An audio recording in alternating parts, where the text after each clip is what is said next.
Hey, dhaamsa afaan publications haa dhageeffannu. Kootta. Ilmaan Oromoo akkam jirtu? Afaan Oromoo dagaagsuudhaaf sochii afaan publications waggaa 5 dura eegalle. Wal cinaa dhaabannes addunyaa maraa keessatti waliin hojjanne. Egeree ijoollee keenyaafis seena gaarii hojjanne.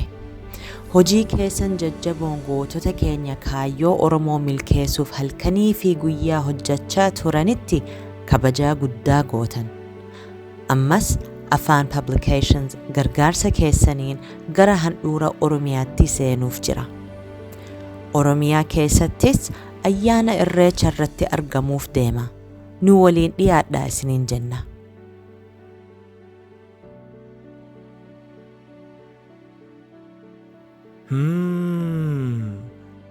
Nu waliin dhiyaadhaa.